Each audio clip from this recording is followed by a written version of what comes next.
Hello and welcome to Insomniac Dose. You're welcome to comment your city and the time below. I always enjoy reading them. If you find these stories interesting, please consider subscribing. Let's start tonight's story. The shovel strikes wood at 1:43 a.m., and I know I've made a terrible mistake. The coffin shouldn't be here. This section of Zone A was cleared 3 months ago, according to the ledger.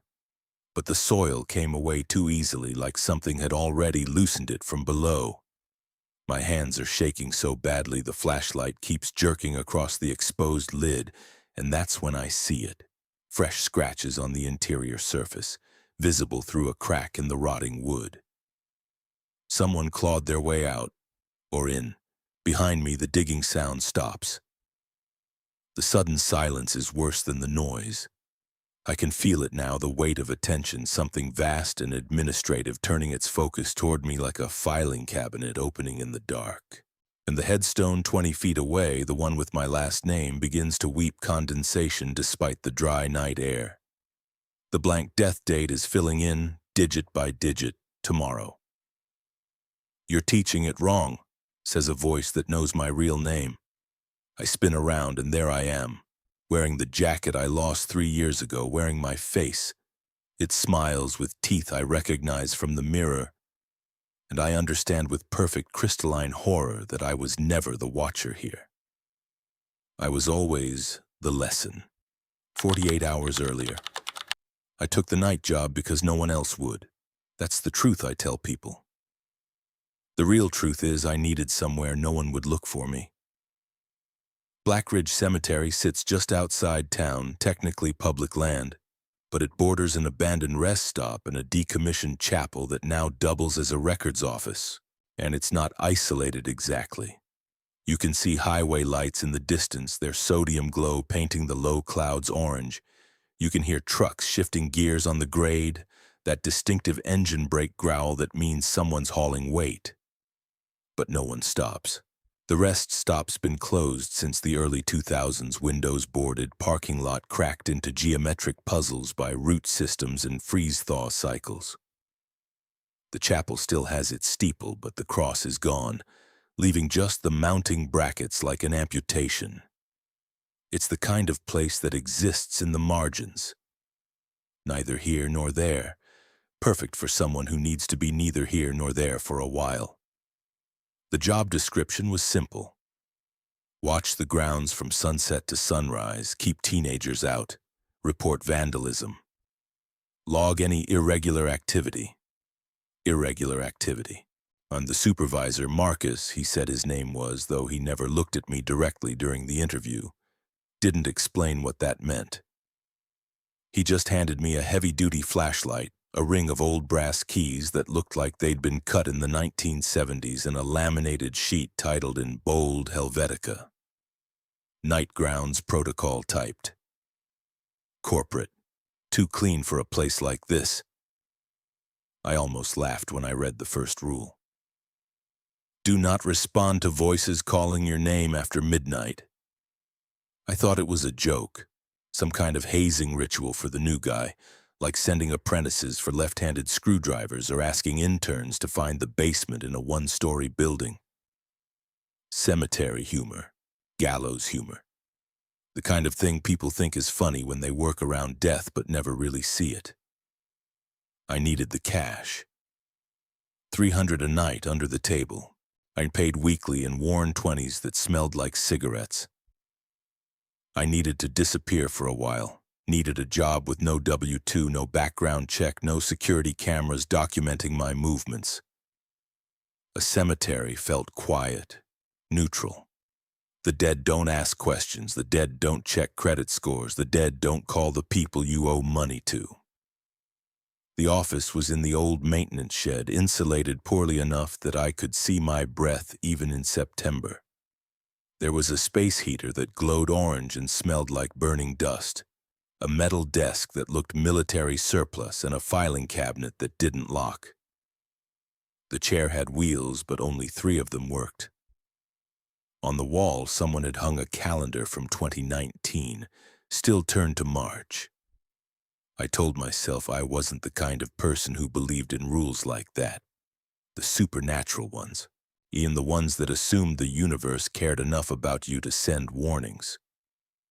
I had spent the last 2 years learning that the universe doesn't send warnings. It just sends bills. I was wrong about the rules, though. So completely, catastrophically wrong. The official rules were strangely simple, almost insultingly so. Rule 1, lock the front gates at 11 p.m. sharp. Rule 2, do not enter the old chapel between 1 and 3 a.m. Rule 3, if you see a light near the western tree line, remain inside the office until it disappears. Rule 4, do not acknowledge voices that know personal details about you. That last one felt oddly specific, not don't talk to strangers, not ignore trespassers. Personal details, like the rule itself, was already assuming something about what I'd encounter, something that knew things it shouldn't. I read them twice, sitting in that protesting chair, the space heater clicking as its coils expanded. The laminated sheet had been handled a lot. The edges were worn soft, the surface scratched near the bullet points like someone had traced them over and over with a fingernail. Inside the desk drawer, though, I found something else. A folded notebook page, handwritten, messy, ink smeared in places like it had gotten wet or like the person writing had been sweating. The paper was that cheap lined stuff from spiral notebooks, the edge still ragged where it had been torn out. At the top, in cramped letters that leaned hard to the right, official rules are incomplete. Underneath, in the same handwriting but darker, pressed harder into the paper, Zone A is safe before 1 a.m. Zone B is never safe when it's raining. If you hear digging, count to 30 before turning around. If it's still digging after 30, don't turn around at all. Some lines were crossed out but still readable beneath the scribbles. It doesn't like being watched directly. The dates change if you... The rest was illegible. 3 knocks means... Scratched out violently. And one line that wasn't crossed out, wasn't scratched out. It was circled. Twice. Do not let it see you writing. I sat there for a long time looking at that page. The cement floor was cold enough that I could feel it through my boots. Outside, wind moved through the trees bordering Zone C, that particular rustling that sounds almost like a whispered conversation if you're tired enough. The cemetery had zones. I figured that out quickly from the map tacked to the wall beside the 2019 calendar. In Zone A, the newer graves near the entrance, mostly from the last 20 years. Polished granite headstones, fresh flowers in those little vases that screw into the ground, names I didn't recognize but felt contemporary. Ashleys and Jasons and Michaels. Zone B, the older section where headstones lean and sink like bad teeth. Dates from the 1940s through the 1970s. Marble that had gone soft and porous, eroded by decades of acid rain. Names that felt like they belonged to grandparents, Dorothys and Harolds and Ediths. Zone C, the tree line bordering the abandoned rest stop. Not officially part of the cemetery according to the map, but marked with a red line and the words restricted access in faded marker. Zone D, the chapel and maintenance shed. My office, the only structures still standing. The first 2 nights were quiet. Aggressively, it was suspiciously quiet. I followed the official rules. I locked the gates at 11, checked every lock twice, the brass keys heavy and cold in my hand. I avoided the chapel between 1 and 3, though I walked past it at 12:55 just to prove I could get close. I stayed inside when I thought I saw a flicker of light beyond the trees around 2:30 a.m. the second night. Probably a poacher's headlamp or someone dumping trash, but I followed Rule 3 anyway. Nothing happened. No voices, no lights that moved wrong, no sounds except wind, distant highway traffic, and the occasional animal rustling through underbrush. The absurdity of it all made me comfortable. Too comfortable. By the end of the second night, I had convinced myself that the rules were just liability theater, corporate ass covering. Even some lawyer's idea of protecting the municipality from lawsuits is that if a night watchman got hurt, spooked, or high on the job, the handwritten note was just the paranoid ramblings of whoever had this job before me, someone who cracked under the isolation and started seeing patterns in randomness. I had seen people do that before. Hell, I'd done it myself after the accident, seeing meaning in coincidence, constructing a conspiracy from correlation. I wasn't going to be that person again. I wasn't going to let a piece of paper tell me what to be afraid of. That confidence, that stupid, swaggering confidence, lasted exactly one more night. On the third night, it rained. Not heavy, just steady. That persistent drizzle that soaks through everything eventually, that makes the air itself feel damp. And the kind of rain that doesn't announce itself with thunder, just arrives and settles in like it plans to stay. I watched it start around 9 p.m., misting against the office window, turning the sodium lights into blurred halos. By 10, it was consistent enough that I could hear it pattering on the shed's metal roof, a sound like fingers drumming on a desk. The handwritten note was in my pocket. I'd been carrying it, reading it during the quiet hours, memorizing the warnings like scripture. Zone B is never safe when it's raining. I needed to prove to myself that I wasn't afraid of a scribbled warning from some burnt-out groundskeeper. I needed to prove that I was still rational, still in control, still the kind of person who made decisions based on evidence rather than superstition. I needed to prove I wasn't afraid. So at 11:30 p.m., rain tapping steadily against my hood, flashlight beam cutting through the drizzle in a cone of white light, I walked into Zone B. Rain tapped against stone with a sound like fingernails on glass.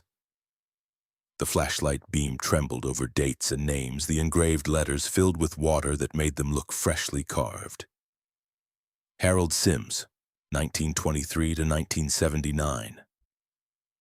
Edith Carroll, 1931 to 1988. Names that meant nothing to me, attached to people who had been dead since before I was born. The grass was overgrown here, unmowed, wet enough that it soaked through my jeans below the knee. Some of the older headstones had sunk at angles, settling unevenly as the ground beneath them compressed over decades.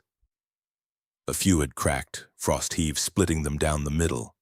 The air smelled like wet soil and old stone, a petrichor mixed with something mineral and cold.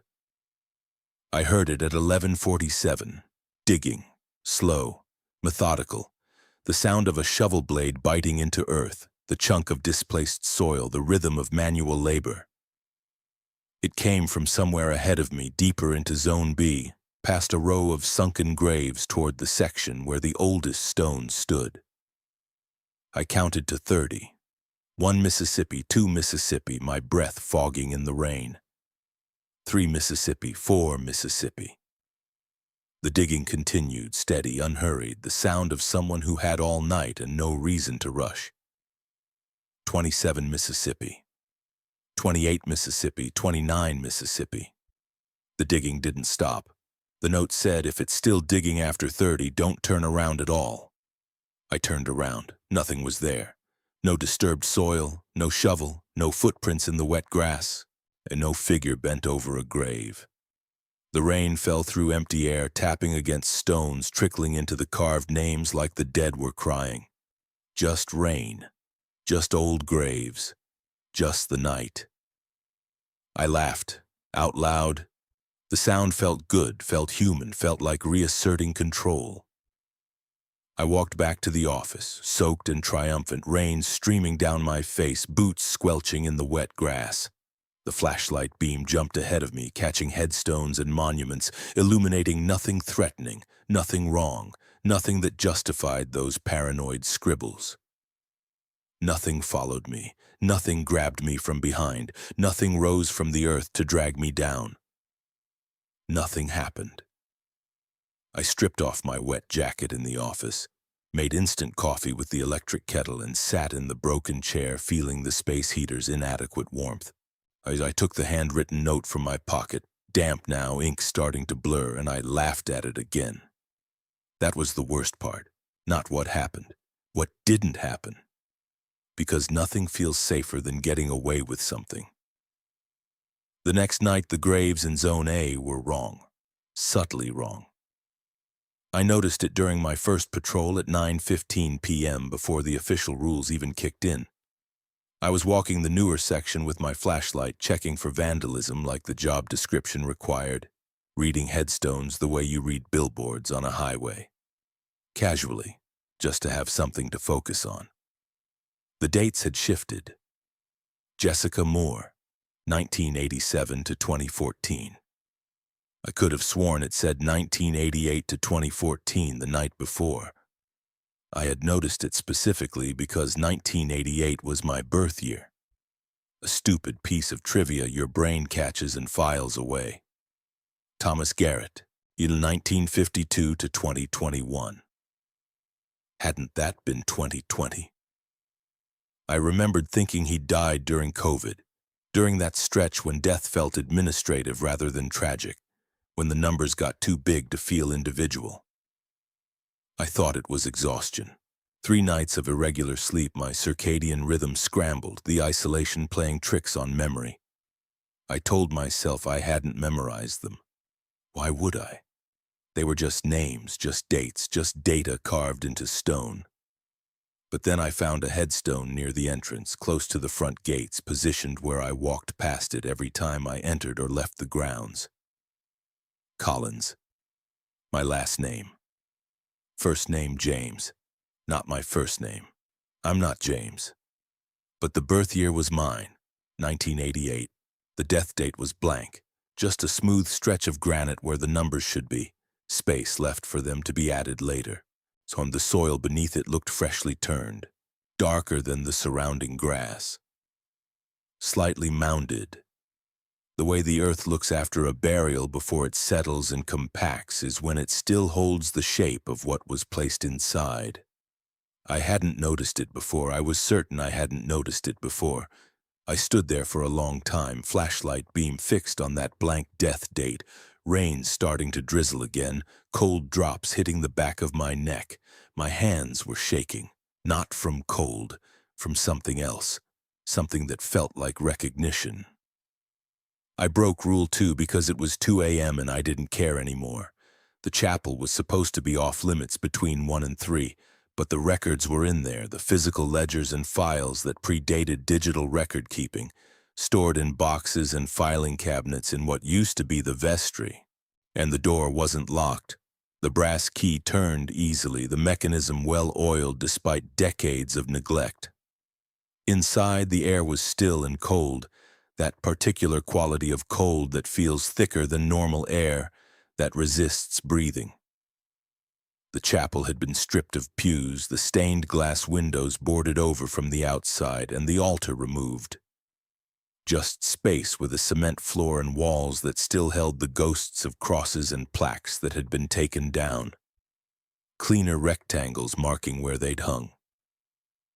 The filing cabinets were in the back room, 4 of them, olive drab metal, the kind government offices used before computers. They weren't locked. The drawers opened with a shriek of dry runners. I found the burial records for Zone A. There was no file for James Collins, no burial permit, no plot purchase, no internment authorization. But there was a new entry in the main ledger, the one that tracked all activity on the grounds. The handwriting wasn't mine, wasn't Marcus's. It was typed, laser printed on a fresh sheet of paper that had been glued into the old bound ledger, pasted over whatever had been there before. Night Watcher. No name, just a blank line waiting to be filled. And underneath, in that same cramped handwriting from the note in my desk, it's updating. That's when I understood. The consequence wasn't immediate, wasn't direct. It was administrative. Something was updating the records, adjusting them, making space for me. The supervisor never answered his phone after midnight. I called 5 times between 2:30 and 3:15 a.m., standing in the chapel with that ledger open in front of me, in the entry with my roll and the blank line where my name should go. Each call went straight to voicemail, not even a ring, like the number ceased to exist after dark. But someone knocked on the office door around 3 a.m. I had walked back from the chapel, running by the end flashlight beam jumping wildly, my breath ragged in my throat. I locked myself in the office, shoved the desk against the door, and sat in the broken chair with my back to the wall, where I could see both the door and the window. 3 slow knocks, deliberate, evenly spaced.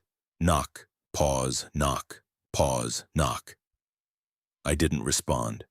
That wasn't in the official rules, but it felt right. Some instinct older than logic told me that responding would be a mistake, that answering would be permission. A voice called my name, my real name, not the fake one I used on the application.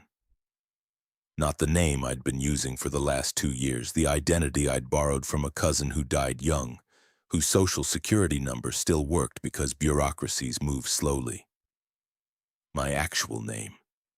The one on my birth certificate. The one I hadn't spoken aloud since the accident. Michael, it said. The voice was wrong. Not distorted, not obviously inhuman, just wrong the way a recording of your own voice is wrong, familiar but foreign, hitting harmonics that don't exist in nature. Michael, it said again. You missed a spot. I checked the official sheet again, hands shaking so badly the laminate rattled. Nothing about knocks, nothing about doors, nothing about missed spots. I pulled the handwritten note from my pocket and unfolded it under the flashlight beam. And there was a line I hadn't noticed before, pressed faintly into the paper like it had been written and erased, visible only when the light hit it at an angle, indented into the fiber. If it offers to fix your mistake, don't let it. Fix what mistake? Breaking the rain rule, walking into Zone B? Turning around when I heard the digging? Or something older? Something I'd buried 3 years ago on a night that smelled like rain and burnt rubber and my own fear? I realized something worse.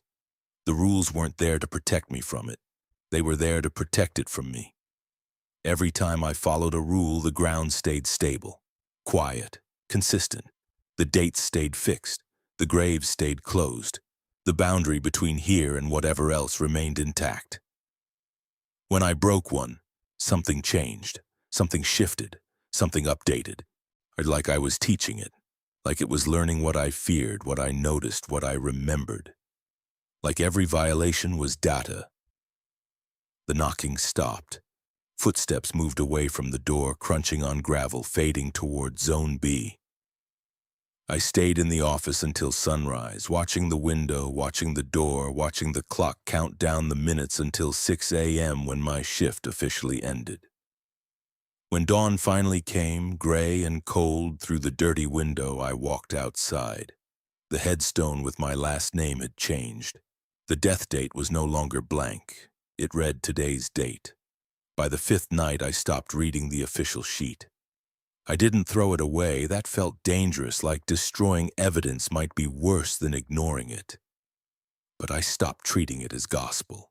The rules were incomplete at best, deliberately misleading at worst. And they were written by someone who didn't understand what this place was, or by someone who understood perfectly and wanted to maintain the system. Instead, I made my own list. I used a page from the back of the ledger in the chapel, tore it out carefully during daylight when the building felt neutral rather than hostile. I wrote in pen, pressing hard enough that the letters indented the paper, making them difficult to erase or alter. If it calls your name, answer with the wrong one. If you see a grave that resembles you, damage it. If digging starts, dig back. If it knocks, knock first. That last one felt dangerous, proactive rather than reactive, but passivity had gotten me nowhere except cataloged, filed, and updated into the records like I was already dead. I wasn't going to let this place fill in my death date without a fight. In around 1:30 a.m., I heard the digging again. I didn't count, didn't wait, didn't follow the handwritten notes instructions. I grabbed a shovel from the shed. There were 3 of them leaning against the wall beside bags of topsoil and grass seed. And I went toward the sound. It was coming from Zone A, the newer section. Specifically, it was coming from the grave with my last name on it. The soil was soft, wet. Rain had soaked the ground over the last few nights, turning the earth loose and dark. I started digging where the sound was loudest, where the mounded soil looked freshest. The shovel bit deep, displaced earth. The physical labor felt good, felt like action, felt like choosing violence over fear. I hit wood. 4 feet down, maybe less, I struck something solid. The shovel blade rang against it, jarring my hands. A coffin. And there was no name on the temporary marker at the head of the plot. Just a metal stake with a number. A dash, 247. I cleared the soil from the top of the coffin, scraping mud from the lid, exposing cheap pine that had already started to soften from moisture. No brass handles, no waterproofing. The kind of coffin used for pauper burials, for bodies no one claimed, for people the system needed to file away and forget. The lid wasn't nailed, just set it in place. I opened it. It was empty, nobody, no liner, just bare wood and the smell of damp soil and something else underneath, something chemical and preservative. Behind me, the digging stopped, not gradually, instantly, mid-strike. I felt something like irritation in the air. A shift in pressure, the way the atmosphere changes before a storm. On that electric quality that makes your hair stand up and your teeth ache. I climbed out of the hole, shovel still in my hands, mud on my boots and jeans, breath fogging in the cold air. The headstone with my last name had cracked. Not weathering, not frost heave. A clean vertical split down the center like something had struck it from inside. The blank death date was filled in. Tomorrow's date. The day after that, actually. Like it was giving me a deadline. It was being administratively generous with the timeline. I laughed. It sounded wrong in my own ears, too high, too sharp. You're going to have to do better than that, I said to the empty air, to the cemetery, to whatever was listening. The pressure in the air increased, then released, like something exhaling. It started speaking more clearly after that, no longer whispering. No longer calling my name through the doors. Negotiating. You don't belong in the ground, it said on the 6th night. The voice came from everywhere and nowhere, not localized to any specific direction. It sounded like multiple throats speaking slightly out of sync, creating harmonics that didn't exist in nature, that made my inner ear ache and my vision blur at the edges. I was in Zone C near the tree line, where the official rules said I shouldn't go. But I was done with the official rules. I was hunting now instead of hiding. Trying to find the source, the origin point, the thing that was updating the records. I saw movement near the tree line, figures shaped like people but wrong around the edges, blurred, indistinct, like photographs taken with a slow shutter speed, capturing motion as a smear of possibility rather than a fixed position. One of them stepped forward. It wore my jacket, the one I lost 3 years ago. The one I thought I left in that car the night everything went wrong. Brown leather, scuffed at the elbows, zipper broken so it only closed 3/4 of the way. There was a stain on the left shoulder, rust-colored, shaped like a handprint. My handprint. From when I dragged, I stopped that thought. The figure smiled with my teeth, not similar teeth, not metaphorically my teeth, my actual teeth, the slightly crooked incisor. The chip on the left canine is from a childhood fall, the specific configuration I saw every morning in the mirror. You already know how to dig, it said, and the voice was closer to mine now, still harmonically wrong but recognizable, like hearing yourself on a recording, like hearing yourself from outside your own head. The rules were failing, or adapting, or evolving in response to my resistance. I ran back to the office, flashlight beam jumping wildly, breath burning in my throat. The figures didn't follow. They just watched, standing at the boundary between Zone C and the rest of the cemetery, observing. Learning. Inside the office, the official sheet had fallen from the desk, or been pulled. The laminate was cracked, the surface scratched as if by fingernails. The ink on it was bleeding, letters rearranging, rules rewriting themselves in real time. Do not respond to voices calling your name after midnight. Do not leave before sunrise. That hadn't been there before. That was new. That was a response to my resistance, an adaptation to my attempts to fight back. I checked the time. 4:40 a.m. Almost dawn. Almost. The gates rattled. I hadn't locked them. I'd stopped locking them on the fourth night, treating it as another act of defiance, another way to break the pattern, but they were locked now. From the inside. The brass keys were on the desk where I'd left them, but when I grabbed them and ran to the gates, none of them fit the lock anymore. The mechanism had changed. The keyhole was the wrong shape, the wrong size, like the gates had been replaced with something similar but fundamentally incompatible. Behind me, in Zone A, the graves were opening. Not with hands. Not with zombies clawing their way up through soil. With settling. With sinking. With the earth exhaling, releasing pressure, and the mounded soil over each plot collapsing inward as if the coffins beneath had suddenly become lighter, had suddenly stopped containing weight. Like mouths opening, like lungs filling. The version of me near the tree line stepped closer. I could see it clearly now in the pre-dawn gray, details resolving as darkness gave way to that colorless light before sunrise. It wasn't a copy. Not exactly. It was more like a template, a placeholder.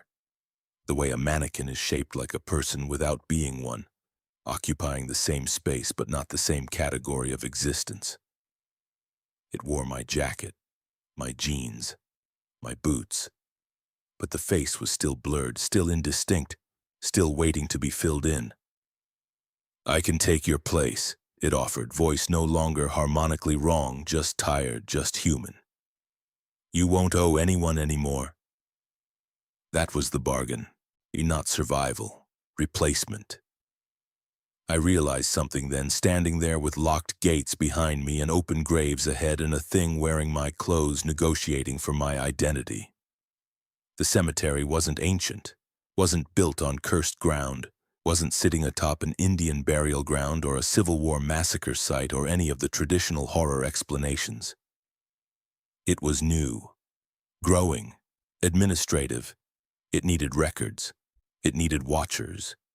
It needed people who already knew how to bury mistakes, who already understood the administrative work of covering things up, who had already demonstrated the capacity to dig a hole and put something in it and walk away and never speak of it again. It had been recruiting, the job listing, the lack of a background check, the cash payment, the isolation. All of it was filtering for a specific kind of person, someone with something to bury, someone who already knew how. The figure took another step forward. The graves in Zone A continued settling, sinking, opening like mouths preparing to speak. You left something in that car, it said. You left it in the ground near mile marker 47.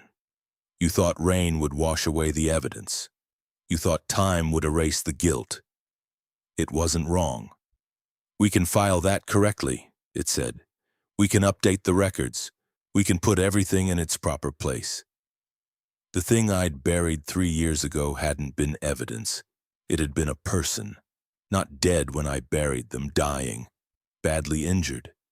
Beyond help, I told myself. Beyond help I was willing to provide. The accident hadn't been my fault. The rain, the curve, the speed, none of that was my fault.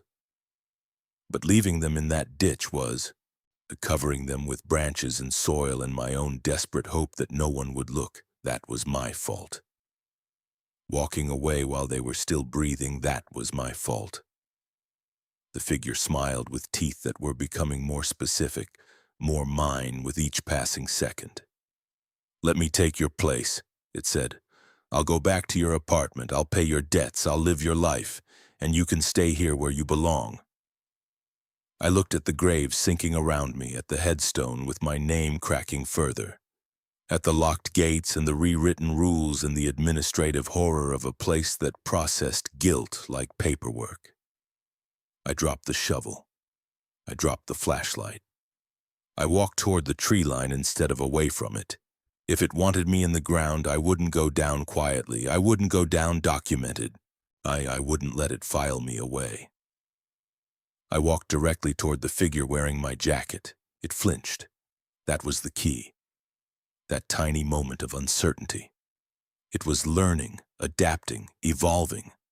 But it was also vulnerable to the unexpected, to choices that violated the pattern. I walked past it, through it, feeling cold like I'd stepped through a freezer door, feeling pressure like water against eardrums, feeling wrong like touching a battery to your tongue. And I stepped into Zone C, the restricted area, the place the map said not to go. The air changed instantly, silent, still, neutral. Behind me, the cemetery looked ordinary. No open graves, no sinking earth, no cracked stones, just rows of quiet names waiting for sunrise. The figure stood at the boundary, not crossing, hand raised as if to stop me, but frozen mid-gesture. "You're making a mistake," it said, voice flat now, administrative, like a clerk telling you your paperwork is incomplete. "I've already made my mistakes," I said. "I don't need you to file them." The sun broke the horizon. Light spilled over the stones, warm and ordinary and indifferent. The figure froze, not destroyed, not banished, paused, like a process waiting for input. I kept walking into Zone C, into the restricted area, into the abandoned rest stop parking lot beyond. Boots crunching on broken asphalt, moving away from the cemetery without looking back. Behind me, I heard the gates unlock. Click. Permission to leave, or recognition that I'd already left in the only way that mattered. The supervisor called that afternoon. I was in a motel 6 towns over, door locked, curtains drawn, and sitting on a bed that smelled like bleach and cigarettes, trying to convince myself I was safe. My phone rang. The number was local to Black Ridge. I almost didn't answer. "You didn't log last night," Marcus said. No greeting, no small talk. "I quit," I said. Silence on the line, long enough that I thought he'd hung up. "Did you follow the rules?" he asked finally. I hesitated. "I made my own." More silence. I could hear something in the background, something that sounded like wind through trees, like distant digging, like pages turning in a ledger. "That's how it learns fastest," Marcus said. The line went dead. 2 days later, I drove past Black Ridge on my way to somewhere else, somewhere further, somewhere I thought might feel less like being filed. There was a new listing online. I saw it on my phone while stopped at a gas station, and scrolling aimlessly through local job boards, not looking for anything, just looking. Night grounds monitor needed, immediate hire. Same description, same location, same cash payment. I almost kept driving. Instead, I pulled over at the rest stop 3 miles down the highway. A different one, still operational, bathrooms still lit, vending machines still humming. And I wrote a letter. Not official, not corporate. Handwritten on paper I tore from a notebook I kept in the glove compartment. "Some of the rules are wrong," I wrote. "Some of them are traps. If you hear digging, don't assume it's coming from the ground. If you see your own name, don't look away. And whatever you do, don't believe it when it says you deserve to be here." I didn't warn them about everything. I left parts out. The part about the accident, and the part about what I buried. The part about how the cemetery knows, how it catalogs, how it files guilt like any other administrative document. Because I still don't know if breaking the rules weakens it or feeds it. I mailed the letter to the cemetery's address marked "Attention, New Hire." I drove for another 6 hours before stopping. That night, in a different motel in a different town, I heard it. Digging, slow, patient, coming from beneath the floor like something updating the records, like something following the forwarding address I'd created by running. I got up, checked the floor, solid, no cracks, no settling, no evidence of excavation. But the sound continued. And in the parking lot, under the sodium lights, I saw a figure standing beside my car, wearing my jacket, wearing my face now, completely rendered, perfectly copied. It held a shovel, it smiled. "You can't quit," it said, voice carrying across the distance, clear and human and mine. "You can only relocate." I closed the curtains, sat on the bed, took out my notebook and started writing. New rules. My own rules. Rules for a place that isn't a place, for a job that isn't a job, for a debt that compounds interest in graves instead of dollars. If it follows you, don't stop moving. If it wears your face, damage the reflection. If it offers you closure, ask what the filing fee is. If you hear digging beneath a new floor, you've already been relocated. I'm still writing. The sound of digging continues, and sometimes, late at night, I hear my own voice from outside the door, negotiating, offering, trying to explain how much easier it would be if I just let it file me correctly. But I'm not ready to be filed. Not yet.